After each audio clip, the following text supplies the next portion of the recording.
کمرے کا بھاری بھرکم لکڑی کا دروازہ ایک زوردار دھماکے سے کھلا تو آئینے کے سامنے کھڑی سمل کے ہاتھ سے مرہم کی ڈبی چھوٹ کر فرش پر جا گری۔ وہ ابھی چند گھنٹے پہلے ہی اس حویلی میں ونی بن کر آئی تھی، جہاں دیواروں کی خاموشی بھی اسے کاٹنے کو دوڑ رہی تھی۔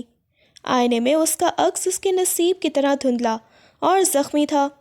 سفید ململ کی کرتے کی پشت سے رسنے والا خون نے کپڑے کو جگہ جگہ سے گلابی کر دیا تھا، جہاں اپنوں کی دی ہوئی اذیت اور غیروں کی نفرت کے نشانات ابھی تازہ تھے۔ وہ کانپتے ہاتھوں سے اپنے کندھے اور پشت کے ان حصوں تک پہنچنے کی تگدو کر رہی تھی جہاں درد کی لہریں اسے تڑپا رہی تھیں، لیکن ہر کوشش ناکام ہو رہی تھی۔ اران شاہ کے قدموں کی چاپ چاپ حویلی کے فرش پر نہیں بلکہ زمل کے دل پر پڑ رہی تھی۔ وہ جیسے ہی کمرے میں داخل ہوا، زمل کی سانسیں حلق میں اٹک گئیں۔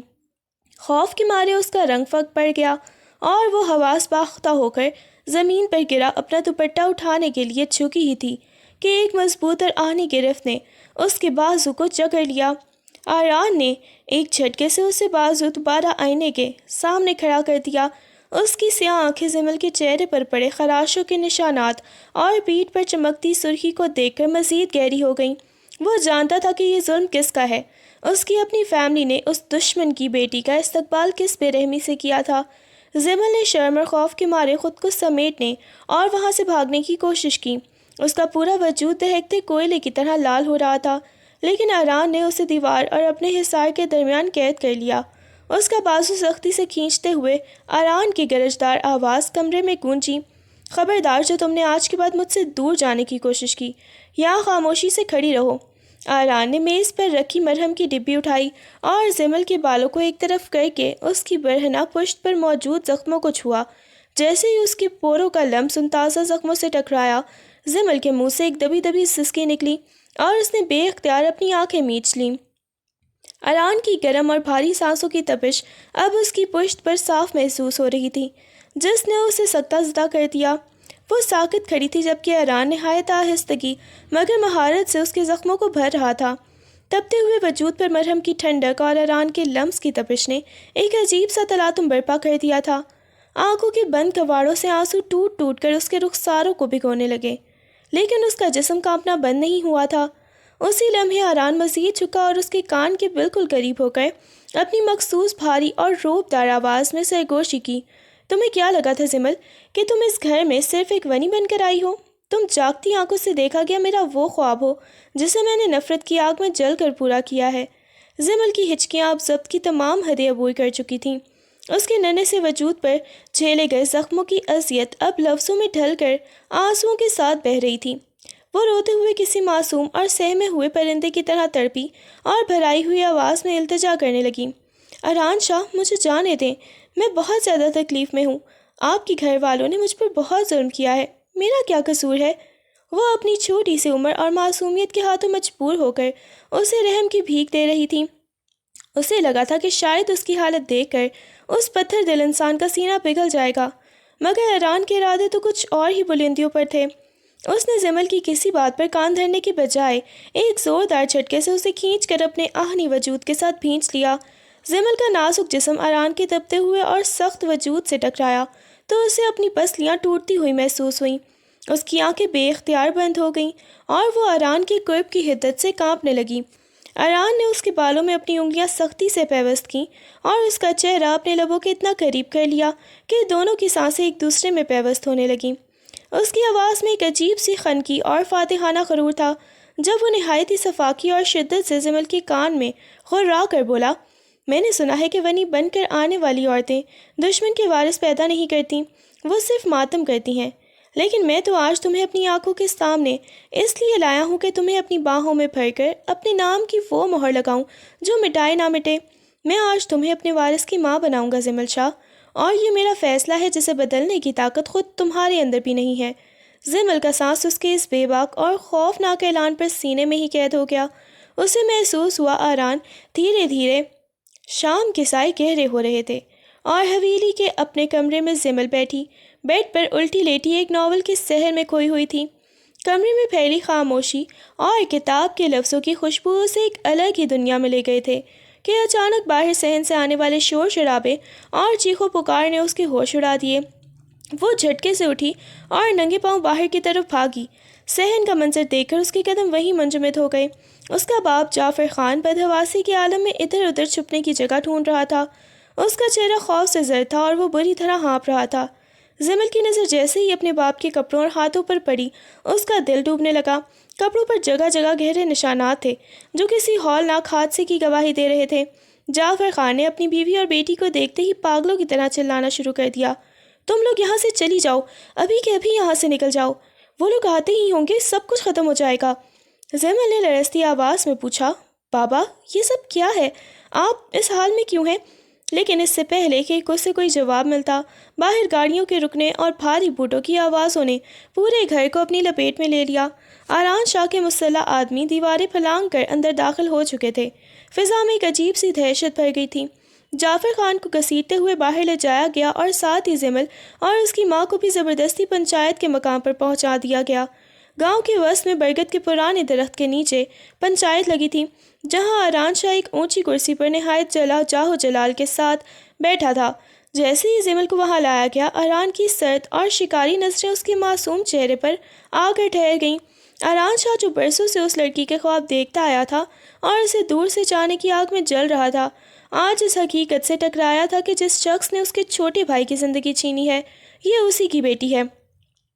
زمل کی خوف سے پھیلی ہوئی نیلی آنکھیں اور اس کا سہمے ہوئے ہرن جیسا وجود دیکھ کر آران کے دماغ میں انتقام اور جنون کی ایک نئی جنگ چھڑ گئی۔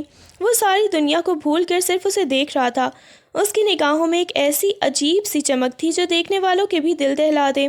اسے اب سمجھ آیا تھا کہ تقدیر نے اسے وہ موقع دے دیا ہے جس کا وہ برسوں سے منتظر تھا۔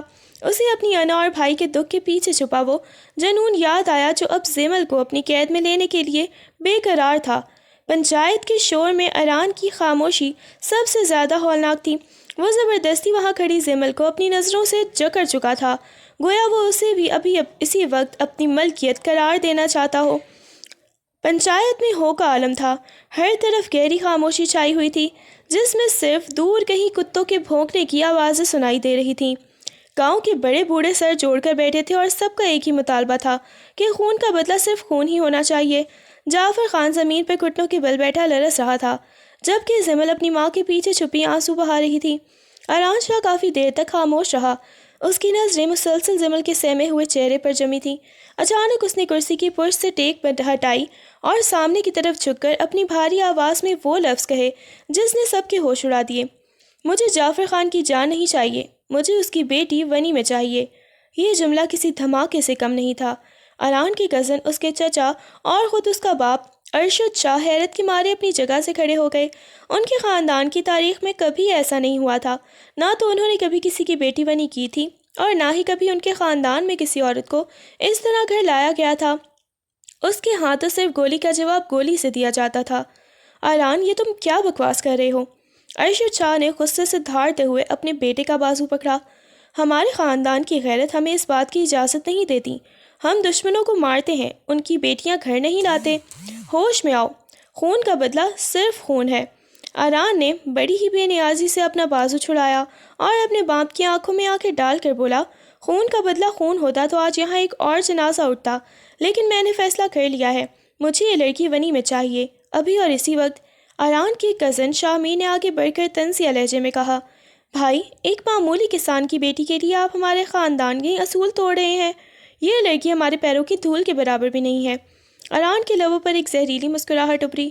اس نے شاہ میر کی بات کا جواب دینے کے بجائے سیدھا زمل کی طرف اشارہ کیا۔ اصول میں بناتا ہوں شاہ میر، اور میرا اصول آج یہی کہتا ہے کہ اس گھر کی تباہی کا بدلہ اس لڑکی کی عمر بھر کی قید سے لیا جائے گا۔ پنچایت کے سرپنچ نے حیرت سے پوچھا، شاہ جی، آپ جانتے ہیں نا کہ ونی کی زندگی کیسی ہوتی ہے؟ آران نے زمل کی آنکھوں میں جھانکتے ہوئے کہا، بہت اچھی طرح جانتا ہوں، اسی لیے تو مانگا ہے۔ جعفر خان، اپنی بیٹی کا ہاتھ میرے حوالے کرو، ورنہ اگلا لمحہ تمہاری زندگی کا آخری لمحہ ہوگا۔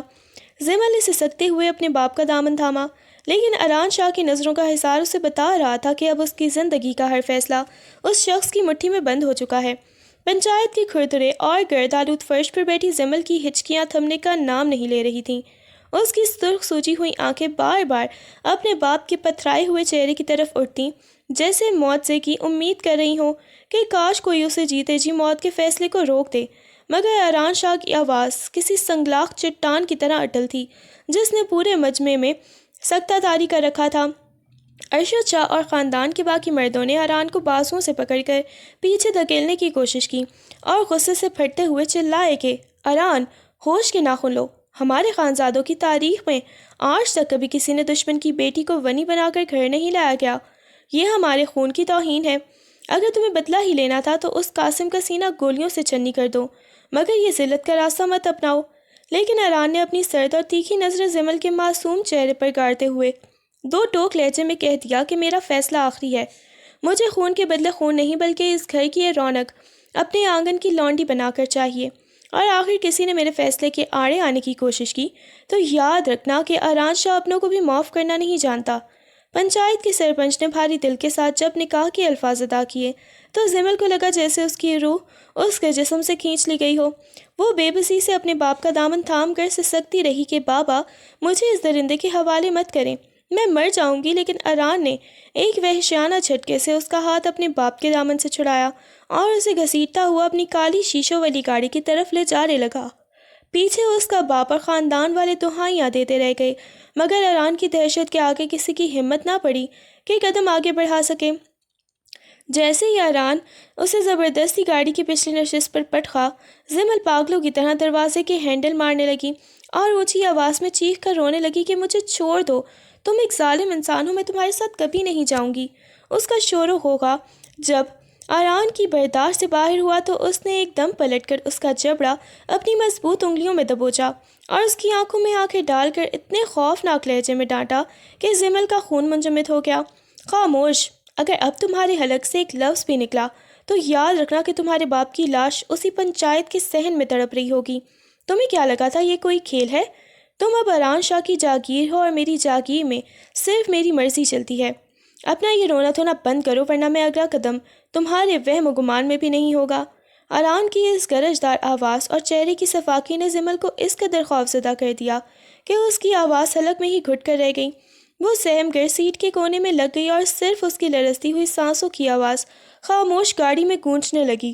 اسے اب احساس ہو رہا تھا کہ وہ ایک ایسے شکاری کے ہتھے چڑھ چکی ہے جو اسے توڑنے کا ہنر بہت اچھی طرح جانتا ہے۔ حویلی کے بھاری بھرکم گیٹ جیسے ہی کھلے، زمل کا دل ڈوبنے لگا اور گاڑی کی رکتی ہوئی آواز اس کی زندگی کے نئے اور تاریک سفر کا پیش خیمہ ثابت ہوئی۔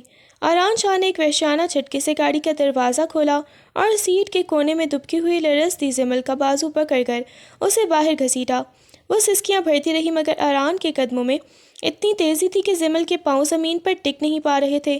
جیسے ہی وہ اسے لے کر حویلی کے مرکزی ہال میں داخل ہوا تو وہاں پہلے سے موجود اس کی ماں، بہن اور بھابھیوں کے چہروں پر نفرت کی آگ دہک اٹھی۔ اران نے بغیر کسی تمہید کے زمل کو ٹھوکر مار کر اپنی ماں کے قدموں میں گرا دیا اور سپاٹ لہجے میں گرج کر بولا، بی جان، یہی وہ لڑکی ہے جس کے باپ نے آپ کے معصوم بیٹے شاہ پریز کا خون کیا ہے۔ اب یہ آپ کی قید میں ہے، اس کے ساتھ جو سلوک کرنا ہے کریں، اس گھر میں آپ کی حیثیت ایک لونڈی سے زیادہ کچھ نہیں ہے۔ یہ کہہ کر اران ایک فاتحانہ نظر زمل کے جھکے ہوئے وجود پر ڈال کر حویلی سے باہر نکل گیا۔ اران کے جاتے ہی حویلی کی عورتوں نے جیسے اپنے تمام تر نفرت کا رخ اس اکیلی لڑکی کی طرف موڑ دیا۔ اس کی بہن اور بھابھیوں نے زمل کے بالوں سے پکڑ کر اسے فرش پر گھسیٹا اور اس کے نازک وجود پر وہ ظلم ڈھائے جن کا اس نے کبھی خواب میں بھی نہیں سوچا تھا۔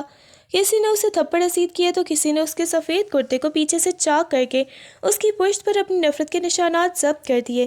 بی جان نے نفرت سے گھراتے ہوئے ملازمہ کو حکم دیا کہ اسے گھسیٹ کر اوپر والے کمرے میں پھینک دو، باقی کی اذیت اسے اران شاہ سے دلوائیں گے تاکہ اسے معلوم ہو کہ خانزادوں کے خون کی قیمت کیا ہوتی ہے۔ زمل کو ادموئی حالت میں کمرے میں بند کر دیا گیا جہاں وہ فرش پر پڑی اپنی پوری باڈی میں اٹھنے والی شدید درد سے تڑپتی رہی۔ اس کا جسم نیل کا شکار ہو چکا تھا اور پیٹھ پر بنے زخموں کی جلن اسے جینے نہیں دے رہی تھی۔ وہ سسک سسک کر اپنے رب کو پکارتی رہی، اسے اس جہنم سے نکال لے۔ رات کا پچھلا پہر تھا جب کمرے کے دروازے کا لاک گھومنے کی آواز آئی اور اران شاہ اندھیرے میں ایک سائے کی طرح داخل ہوا۔ زمل جو فرش پر گری ہوئی تھی اران کو دیکھ کر خوف کے مارے سمٹ گئی اور گھبراتے ہوئے دیوار کے کونے کی طرف پیچھے ہونے لگی۔ اس کی آنکھوں میں وحشت تھی، مگر اران کے ہاتھ میں مرہم کی ایک ڈبی اور کپڑے کا ٹکڑا تھا۔ وہ خاموشی سے اس کے قریب جھکا، اور جب اس نے زمل کے چوک شدہ کرتے سے اس کی زخمی پشت کو دیکھا تو اس کی اپنی آنکھوں میں ایک عجیب سی تپش ابھری۔ زمل نے خود کو چھپانے کی کوشش کی، مگر اران نے اس کے دونوں ہاتھ ایک گرفت میں جکڑ لیے اور اسے آئینے کے سامنے کر کے بیٹھ گیا۔ ہلنا مت، اس نے دبی ہوئی مگر خطرناک آواز میں حکم دیا، اور نہایت آہستگی سے اس کے زخموں پر مرہم رکھنے لگا۔ زمل کا پورا وجود اران کے لمس کی تپش اور اپنی پشت پر اس کی گرم سانسوں کے ٹکراؤ سے لرز رہا تھا۔ وہ آنکھیں بند کیے آنسو بہا رہی تھی، جبکہ اران نہایت ہی سکون سے اس کے زخموں کو سہلاتا رہا تھا، جیسے وہ اس کے جسم پر اپنی ملکیت کا نقش ضبط کر رہا ہو۔ کمرے کی خاموشی میں صرف زمل کی دہتی ہوئی سانسوں اور سسکیوں کی آواز، اران کی بھاری سانسوں کا شور تھا جو ایک ہولناک مگر سحر انگیز فضا تخلیق کر رہا تھا۔ مرہم کی ٹھنڈک زمل کی تپتی ہوئی پشت پر کسی جلتے ہوئے انگارے کی طرح لگ رہی تھی۔ اران شاہ نے نہایت مہارت اور خاموشی سے اس کے ایک ایک زخم کو اپنے پوروں سے چھوا، جیسے وہ ان زخموں کا حساب اپنے دل میں لگا رہا ہو۔ وہ کمرے کے بھاری بھرکم سائے ان دونوں کے گرد منجمد ہو چکے تھے۔ زمل نے جب اران کے لبوں کا گرم اور مرطوب لمس اپنی زخمی جلد پر محسوس کیا تو اس کا پورا وجود لرز اٹھا۔ خوف اور شرم کی ایک لہر اس کے سر سے پاؤں تک لے کر دوڑی، اور وہ ہچکیاں بھرتی ہوئی مڑ کر اس کے اپنی آہنی حصار سے نکلنے کی ناکام کوشش کرنے لگی۔ خدا کے لیے مجھے چھوڑ دیں، مجھے میرے بابا کے پاس جانا ہے، میں یہاں ایک پل بھی نہیں رہ سکتی۔ اس کی معصوم آواز میں التجا اور بے بسی کا ایک ایسا طوفان تھا جس نے اران کے ضبط کے بندھن توڑ دیے۔ اران نے ایک وحشیانہ جھٹکے سے اس کا چہرہ اپنی طرف موڑا اور اس کے گالوں پر بہتے آنسوؤں کو اپنی گرفت میں جکڑتے ہوئے اتنے گہرے اور تیکھے لہجے میں گھرا کر بولا، بابا کے پاس جانا ہے؟ زمل شاہ، تم جس دہلیز کو ایک بار پار کر کے اس کمرے میں آ چکی ہو، وہاں سے واپسی کا راستہ صرف قبر کی طرف جاتا ہے۔ تم اب اران شاہ کے نام کی وہ مہر ہو جسے مٹانے کی ہمت خود وقت بھی نہیں کرے گا۔ تمہارے بابا نے تمہیں جس فنی کے نام پر میرے حوالے کیا ہے، وہ دراصل میری برسوں کی اس پیاس کا صلہ ہے جو میں نے تمہارے لیے پال رکھی تھی۔ اب تم میری قید میں ہو اور اس قید کی ہر دیوار پر صرف میرا نام لکھا ہے۔ اران کی آنکھوں میں جنون کی وہ آگ تھی جس نے زمل کو سکتہ زدہ کر دیا۔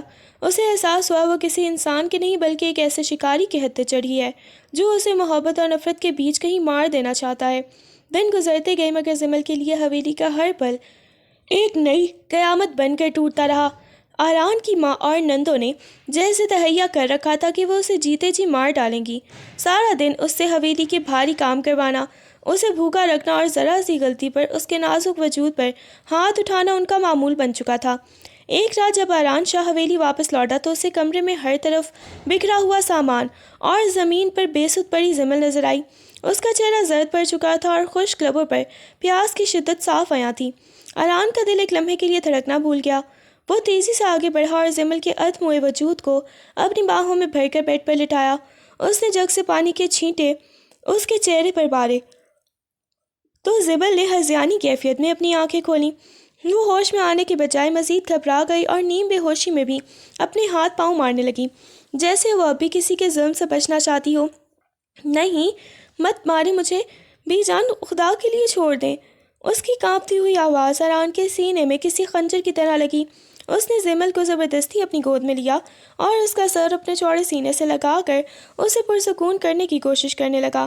وہ جانتا تھا کہ اسے ڈاکٹر کی ضرورت ہے، مگر اس کا جنون اور انا اسے یہ اجازت نہیں دے رہی تھی کہ وہ اپنی اس قیمتی قیدی کو کسی غیر کی نظروں کے سامنے لے جائے۔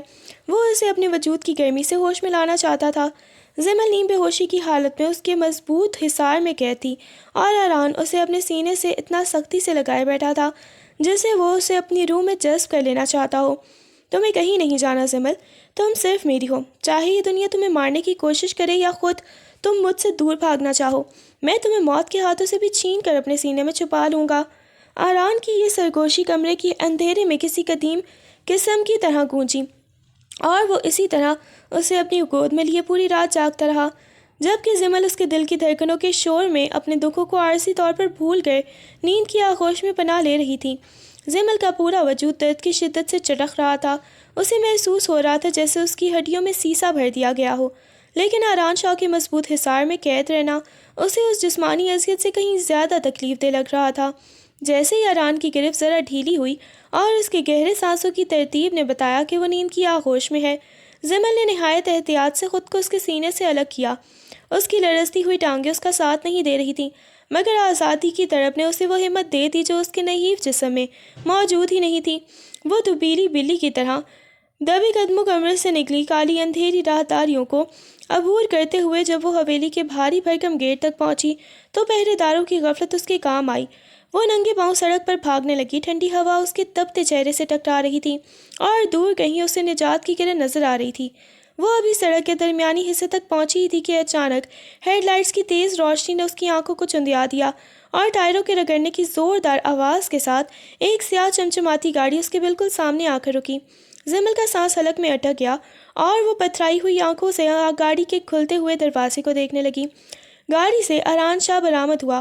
اس کا کسرتی وجود 3 پیس سوٹ میں ملبوس تھا اور اس کے چہرے پر ایک ایسی فاتحانہ مسکراہٹ تھی جو کسی شکاری کے لبوں پر اپنے شکار کو دوبارہ پانے پر آتی ہے۔ اس نے اپنی کلائی پر بندھی گھڑی درست کی اور نہایت ہی پرسکون لہجے میں بولا، ارے بیگم، اتنی رات گئی سڑک پر آوارہ گردی؟ میں تو گھر سے یہ سوچ کر نکلا تھا کہ ریڈی ہو جاؤں اور اپنی بیگم کو کسی اچھی سی ڈیٹ پر کسی عالی شان ہوٹل لے کر جاؤں گا، مگر آپ تو یہاں میرا انتظار کر رہی ہیں۔ اس کے لفظوں میں چھپا طنز زمل کے دل کو چیر گیا۔ اس سے پہلے کہ وہ پلٹ کے بھاگنے کی کوشش کرتی، اران نے ایک چیتے جیسی پھرتی سے اس کا بازو دبوچا اور اسے گھسیٹتا ہوا گاڑی کی پچھلی نشست پر پٹک دیا۔ اس نے دروازہ لاک کیا اور خود ڈرائیونگ سیٹ پر بیٹھنے کی بجائے پچھلی ہی سیٹ پر اس کے سامنے آ گیا۔ اران نے ایک جھٹکے سے سیٹ کو پیچھے کی طرف جھکایا اور زمل کو اس کے نیچے دبا لیا۔ وہ اب مکمل طور پر اس کے اوپر آ چکا تھا اور اس کے چہرے اور زمل کے درمیان محض چند انچ کا فاصلہ رہ گیا تھا۔ زمل کی سسکیاں اب ایک بے آواز ماتم میں بدل چکی تھیں۔ اس نے تڑپ کر اپنا سر گاڑی کی سیٹ سے ٹکرایا اور اپنے پورے وجود کو اکٹھا کر کے خود کو اران کے حصار سے چھڑانے کی آخری کوشش کی، مگر اران کی گرفت کسی فولادی شکنجے کی طرح تھی جو جگڑنے کے بعد پگھلنا نہیں جانتی تھی۔ زمل نے اپنی آنکھیں اتنی شدت سے مینچ لیں کہ اس کی پلکیں لرزنے لگیں، جیسے وہ اس حقیقت سے نظریں چرانا چاہتی ہو کہ وہ اس وقت ایک ایسے مرد کے رحم و کرم پر ہے جو اس کا سب سے بڑا دشمن بھی ہے اور اب اس کا مالک بھی۔ اران کے نرم مگر تپتے ہوئے لب جب بار بار اس کے گالوں، پیشانی اور آنکھوں کے گرد بہتے آنسوؤں کو چننے لگے تو زمل کے جسم میں بجلی کی سی لہر دوڑ گئی۔ اسے محسوس ہوا جیسے اس کا سانس سینے میں ہی منجمد ہو گیا ہو۔ اران کی دیوانگی اور اس کے بوسوں کی شدت میں ایک عجیب سا سکون اور حق جتانے کا انداز تھا جس نے زمل کو ساکت کر دیا تھا۔ کچھ دیر بعد جب اس نے ہمت مجتمع کر کے دھیرے سے اپنی بھیگی ہوئی آنکھیں کھولی تو اس نے خود پر جھکے ہوئے اران شاہ کو دیکھا، جس کی آنکھوں میں اس وقت کوئی غصہ نہیں بلکہ ایک گہرا اور جان لیوا جنون تھا۔ اران نے اپنا ایک ہاتھ زمل کی کمر کے نیچے ڈال کر اسے مزید اوپر اٹھایا اور اس کے اپنے وجود کے ساتھ بالکل پیوست کر لیا۔ اس کا چہرہ زمل کی گردن کے پاس جھکا ہوا تھا جہاں وہ اپنی بھاری اور بے ترتیب سانسوں کے ذریعے خود کو پرسکون کرنے کی کوشش کر رہا تھا۔ زمل کو اس کے دل کی دھڑکن اپنے سینے میں بجتی ہوئی محسوس ہو رہی تھی۔ اران کا یہ روپ اس کے لیے بالکل نیا تھا۔ وہ اسے اذیت بھی دے رہا تھا اور اسی اذیت میں اپنے لیے تسکین کا راستہ بھی ڈھونڈ رہا تھا۔ تمہیں کیا لگا تھا زمل کہ تم اس سڑک پر بھاگ کر مجھ سے نجات پا لو گی؟ میں نے تمہیں اپنی روح کے بدلے مانگا ہے۔ تم میرے خون کی وہ پیاس ہو جو کبھی ختم نہیں ہوگی۔ اران کی سرگوشی اس کے کان کے پاس کسی جادو کی طرح گونجی۔ زمل کا وجود اس کے لمس کی تپش سے دہک رہا تھا۔ وہ نہ تو اسے پیچھے دھکیل پا رہی تھی اور نہ ہی اس کے اس بے باک قرب کو قبول کر پا رہی تھی۔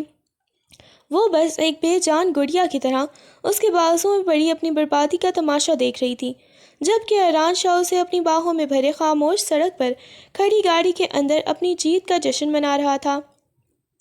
اگلا آئیڈیا۔ اب جب اران اسے اسی حالت میں واپس حویلی لائے گا تو وہ اسے کمرے میں لے جا کر اسے ایک بہت ہی قیمتی اور بھاری جوڑا دے گا اور حکم دے گا کہ کل حویلی میں ہونے والے جشن کے لیے وہ خود کو تیار کرے۔ کیا آپ چاہتی ہیں کہ جشن کے دوران اران سب کے سامنے زمل کو کوئی خاص تحفہ دے کر اپنی ماں اور نندوں کو یہ پیغام دے کہ اب کوئی اس پر ہاتھ نہیں اٹھائے گا، یا پھر زمل وہاں سے دوبارہ بھاگنے کا کوئی خطرناک منصوبہ بنائے؟ آپ بتائیں تو میں کہانی کو آگے بڑھاؤں۔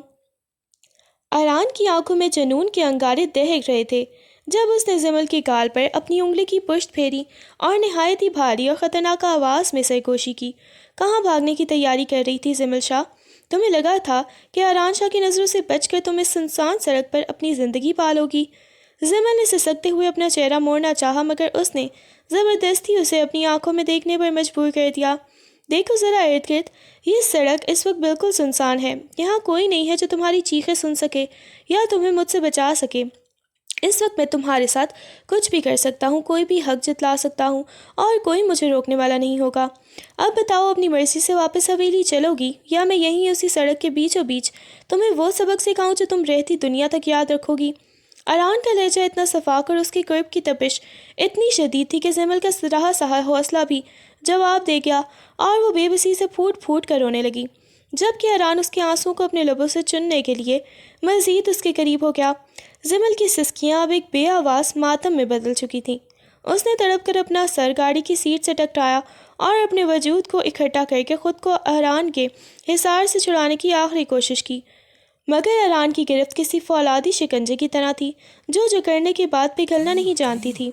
زمل نے اپنی آنکھیں اتنی شدت سے میچ لیں کہ اس کی پلکیں لرزنے لگیں، جیسے وہ اس حقیقت سے نظریں چرانا چاہتی ہو کہ وہ اس وقت ایک ایسے مرد کے رحم و کرم پر ہے جو اس کا سب سے بڑا دشمن بھی ہے اور اب اس کا مالک بھی۔ اران کے نرم مگر تپتے ہوئے لب جب بار بار اس کے گالوں پہ شانی اور آنکھوں کے گرد بہتے آنسوں کو چننے لگے تو زمل کے جسم میں بجلی کی سی لہر دوڑ گئی۔ اسے محسوس ہوا جیسے اس کا سانس سینے میں ہی منجمد ہو گیا ہو۔ اران کی دیوانگی اور اس کے بوسوں کی شدت میں ایک عجیب سا سکون اور حق جتانے کا انداز تھا جس نے زمل کو ساکت کر دیا تھا۔ کچھ دیر بعد جب اس نے ہمت مجتمع کر کے دھیرے سے اپنی بھیگی ہوئی آنکھیں کھولیں تو اس نے خود پر جھکے ہوئے اران شاہ کو دیکھا جس کی آنکھوں میں اس وقت کوئی غصہ نہیں بلکہ گہرا اور جان لیوا جنون تھا۔ اران نے اپنا ایک ہاتھ زمل کی کمر کے نیچے ڈال کر اسے مزید اوپر اٹھایا اور اسے اپنے وجود کے ساتھ بالکل پیوست کر لیا۔ اس کا چہرہ زمل کی گردن کے پاس جھکا ہوا تھا جہاں وہ اپنی بھاری اور بے ترتیب سانسوں کے ذریعے خود کو پرسکون کرنے کی کوشش کر رہا تھا۔ زمل کو اس کے دل کی دھڑکن اپنے سینے میں بجتی ہوئی محسوس ہو رہی تھی۔ اران کا یہ روپ اس کے لیے بالکل نیا تھا، وہ اسے اذیت بھی دے رہا تھا اور اسی اذیت میں اپنے لیے تسکین کا راستہ بھی ڈھونڈ رہا تھا۔ تمہیں کیا لگا تھا زمل کہ تم اس سڑک پر بھاگ کر مجھ سے نجات پالوگی؟ میں نے تمہیں اپنی روح کے بدلے مانگا ہے، تم میرے خون کی وہ پیاس ہو جو کبھی نہیں ختم ہوگی۔ اران کی سرگوشی اس کے کان کے پاس کسی جادو کی طرح گونجی۔ زمل کا وجود اس کے لمس کی تپش سے دہک رہا تھا، وہ نہ تو اسے پیچھے دھکیل پا رہی تھی اور نہ ہی اس کے اس بے باک قرب کو قبول کر پا رہی تھی۔ وہ بس ایک بے جان گڑیا کی طرح اس کے بازوؤں میں پڑی اپنی بربادی کا تماشا دیکھ رہی تھی، جبکہ اران شاہ اسے اپنی باہوں میں بھرے خاموش سڑک پر کھڑی گاڑی کے اندر اپنی جیت کا جشن منا رہا تھا۔ اران شاہ نے گاڑی کے اسٹیئرنگ پر اپنی گرفت مضبوط کی اور ایک گہری نظر زمل کے لرزتے ہوئے وجود پر ڈالی جس کی آنکھیں ابھی خوف اور آنسوں سے بوجھل تھیں۔ اس نے حویلی کا رخ کرنے کے بجائے گاڑی کو شہر سے دور جانے والی سنسان سڑک پر ڈال دیا جہاں دور دور تک صرف درختوں کے سائے اور اندھیرا تھا۔ زمل نے گھبرا کر کھڑکی سے باہر دیکھا اور اس کی آواز حلق میں ہی پھنس کر رہ گئی جب اسے احساس ہوا کہ وہ حویلی واپس نہیں جا رہے ہیں۔ اران اسے شہر سے میلوں دور اپنے ایک نجی فارم ہاؤس پر لے آیا جو پہاڑی سلسلے کے دامن میں واقع تھا اور جہاں کی خاموشی کسی قبرستان جیسی ہولناک تھی۔ گاڑی کے رکتے ہی اران نے باہر نکل کر دروازہ کھولا اور زمل کا ہاتھ پکڑ کر اسے زبردستی باہر نکالا۔ یہاں تمہاری چیخیں سننے والا کوئی نہیں ہوگا زمل، نہ میری ماں اور نہ ہی تمہاری وہ نندیں جو تمہیں اذیت دے کر سکون پاتی ہیں، یہاں صرف میں ہوں اور میری مرضی ہے۔ اران کے لفظوں نے زمل کے جسم میں سرد لہر دوڑا دی۔ وہ اسے کھینچتا ہوا فارم ہاؤس کے عالیشان مگر تاریک ہال میں لے آیا جہاں مدھم روشنیوں نے ماحول کو مزید بوجھل بنا رکھا تھا۔ اران نے اسے صوفے پر پٹکا اور خود اس کے سامنے کھڑا ہو کر اپنا کوٹ اتار کر ایک طرف پھینکا۔ اس کی آستینیں چڑھی ہوئی تھیں اور آنکھوں میں وہ مخصوص ڈارک جنون ابھرا ہوا تھا جو زمل کو سانس لینے سے بھی روک لیتا تھا۔ تم نے بھاگنے کی کوشش کر کے اپنی سزا خود طے کی ہے، اب یہ پوری رات تمہارے اور میرے درمیان وہ حساب برابر کرے گا جو پنچایت میں ادھورا رہ گیا تھا۔ اران نے جھک کر اس کے دونوں بازو صوفے کی پشت سے لگا کر اسے اپنے حصار میں لیا اور اس کے چہرے کے اتنا قریب ہو گیا کہ زمل کو اس کی تپتی ہوئی سانسیں اپنے لبوں پر محسوس ہونے لگیں۔ وہ ہچکیاں بھرتے ہوئے پیچھے ہٹنے لگی مگر اران کا ہاتھ اس کی کمر کے گرد کسی ناگ کی طرح لپٹ گیا۔ اس نے زمل کی کان کی لو کو چھوتے ہوئے نہایت دھیمے مگر زہریلے لہجے میں سرگوشی کی، آج کی رات اس فارم ہاؤس کی دیواریں گواہ ہوں گی کہ تم صرف اران شاہ کی ہو اور تمہارا ہر آنسو میری اس پیاس کو مزید بھڑکائے گا جسے بجھانے کا حق میں نے آج خود کو دے دیا ہے۔ زمل نے اپنی آنکھیں میچ لیں جب اران کے لبوں نے اس کی گردن پر اپنی ملکیت کا پہلا نشان ضبط کیا۔ اس کا پورا وجود اس قرب کی حدت سے پگھلنے لگا تھا جبکہ فارم ہاؤس کی تنہائی ان دونوں کے بیچ بڑھتے ہوئے اس رومانوی اور خوفناک تناؤ کو مزید گہرا کر رہی تھی۔ فارم ہاؤس کی اس دم گھٹتی خاموشی میں اران شاہ کے لمس کی تپش نے زمل کے وجود میں ایک عجیب سا تلاطم برپا کر دیا تھا۔ وہ جو اب تک ایک سہمے ہوئے پرندے کی طرح تڑپ رہی تھی اچانک ساکت ہو گئی۔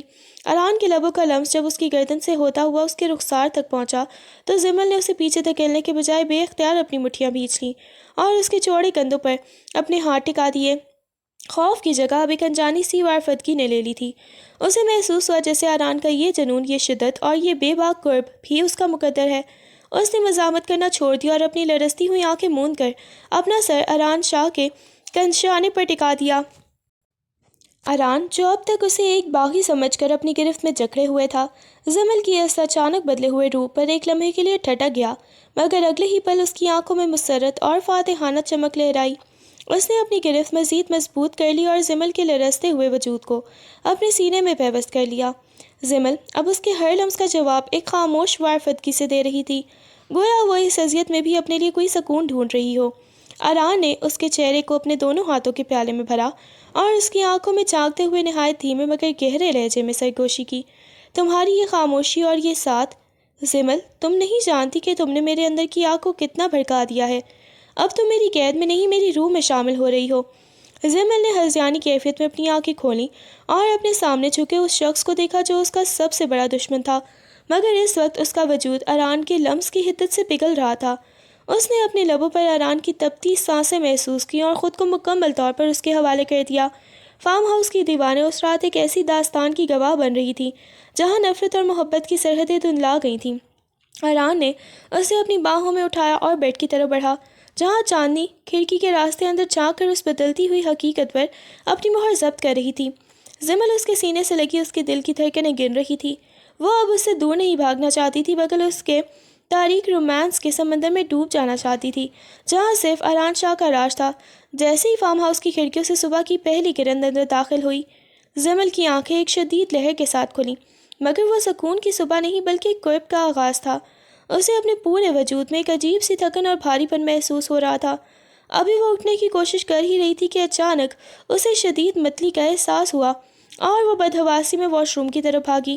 اس کی طبیعت اس قدر بگڑ چکی تھی وہ نڈھال ہو کر فرش پر ہی بیٹھ گئی۔ اران شاہ جو ابھی ابھی بیدار ہوا تھا، زمل کی حالت دیکھ کر فوراً اس کے پاس پہنچا۔ اس کے چہرے پر تشویش کی گہری لہر تھی جب اس نے زمل کے تپتے ماتھے کو چھوا۔ زمل اچانک ہذیانی کیفیت میں چیخنے لگی۔ اسے اپنے ارد گرد کی دیواریں اپنے اوپر گرتی ہوئی محسوس ہو رہی تھیں۔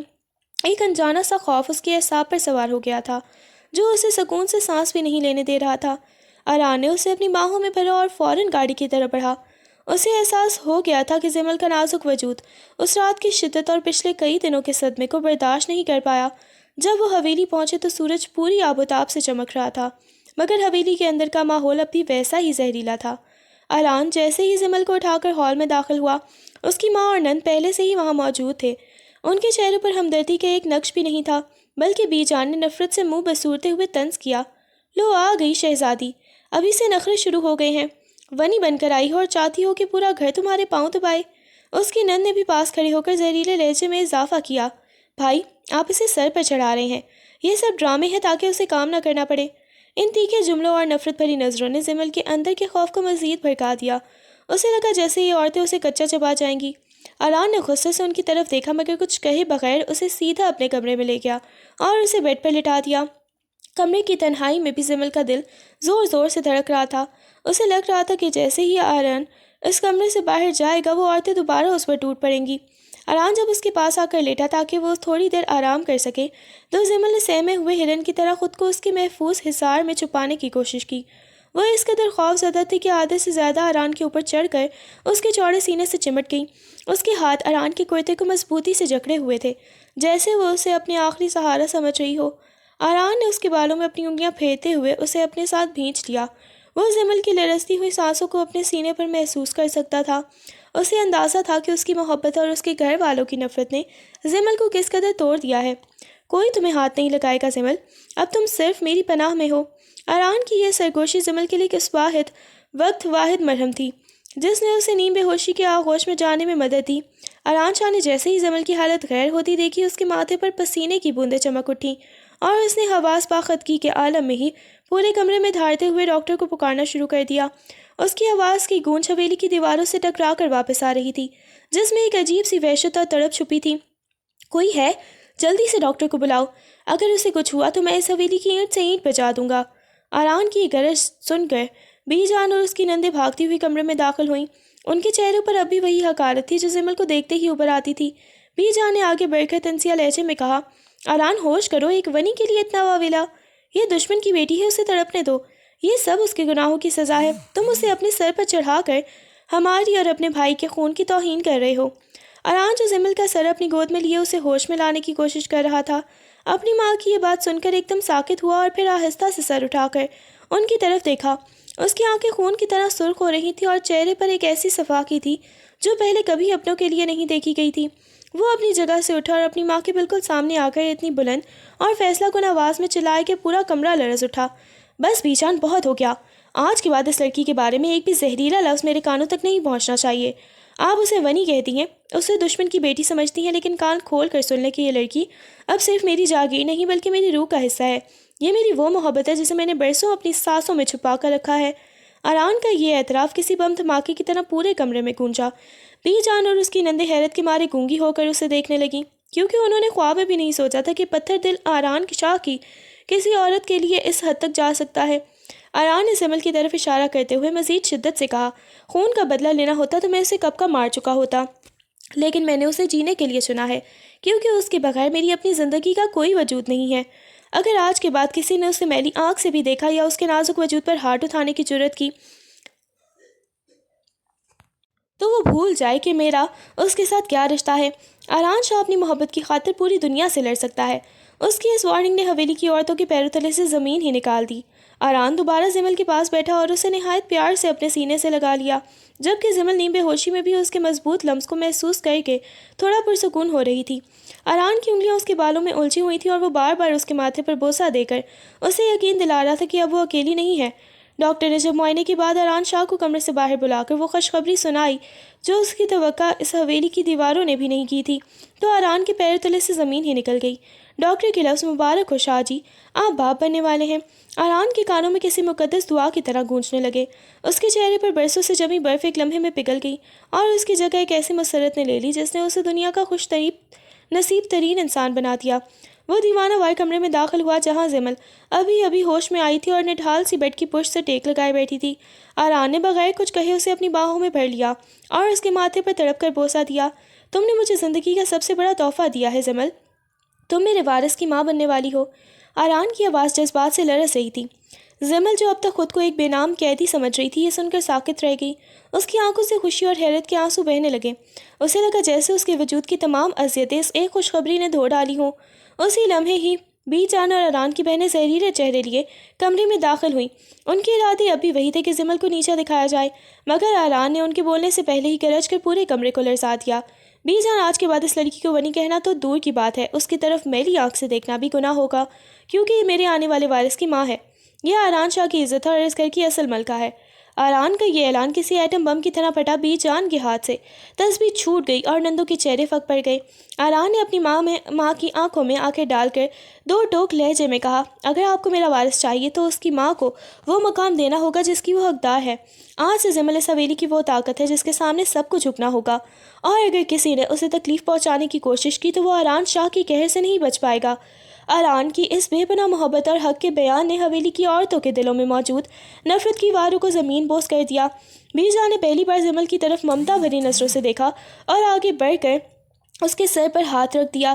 جیتے رہو میرے شیر، اگر یہ میرے پوتے کی ماں ہے تو آج سے یہ میری بیٹی بھی ہے۔ یہ جملہ زمل کے لیے کسی معجزے سے کم نہیں تھا۔ اسے لگا جیسے برسوں کی دشمنی ایک پل میں ختم ہو گئی ہو۔ وقت کے ساتھ ساتھ حویلی کا نقشہ ہی بدل گیا۔ آران شاہ جو کبھی خون کا پیاسا تھا، اب اپنی بیوی کی ایک آہ پر تڑپ اٹھتا تھا۔ وہ خود اسے اپنے ہاتھوں سے کھانا کھلاتا، اس کے پیروں کی مالش کرتا اور راتوں کو جاگ جاگ کر اس کے بالوں میں انگلیاں پھیرتا رہتا تاکہ اسے پرسکون نیند آئے۔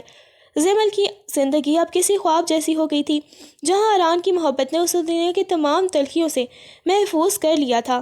9 ماہ کا عرصہ گزرتے ہی حویلی میں ایک ننھے شہزادے کی پہلی چیخ گونجی تو پورے علاقے میں خوشی کی لہر دوڑ گئی۔ آران نے اپنے بیٹے کو گود میں لیا اور سیدھا زمل کے پاس آ کر اس کی پیشانی کو چوما۔ شکریہ زمل، تم نے میری ویران زندگی کو گلزار بنا دیا ہے۔ زمل نے مسکراتے ہوئے اپنے شوہر اور بیٹے کو دیکھا۔ اس کی آنکھوں میں اب کوئی خوف نہیں بلکہ صرف اور صرف آران شاہ کے لیے بے پناہ محبت تھی، جس نے ایک ونی کو حویلی کی ملکہ بنا دیا تھا۔ آج حویلی کے وسیع و عریض لان میں جشن کا سما تھا۔ چراغاں ایسا تھا کہ رات بھی دن کا گما دے رہی تھی۔ آران شاہ اپنی ملکہ زمل کا ہاتھ تھامے مہمانوں کے درمیان کھڑا تھا۔ اس نے سب کے سامنے زمل کے ہاتھ پر ایک قیمتی ہیرے کی انگوٹھی پہنائی اور سرگوشی کی، تم صرف میرے وارث کی ماں نہیں ہو، تم میری زندگی کی وہ جیت ہو جس پر مجھے ناز ہے۔ زمل نے شرماتے ہوئے اپنا سر اس کے چوڑے سینے پر ٹکا دیا۔ حویلی کی دیواریں اب نفرت کی نہیں بلکہ محبت کی گواہ تھیں۔ جہاں آران اور زمل کی یہ دھماکے دار اور سحر انگیز داستان ایک خوبصورت اور دائمی ہیپی اینڈنگ پر ختم ہوئی، اب ان کے درمیان نہ کوئی دشمنی تھی اور نہ کوئی ونی کا دکھ، بس ایک اٹوٹ بندھن تھا جو رہتی دنیا تک مثال بن گیا تھا۔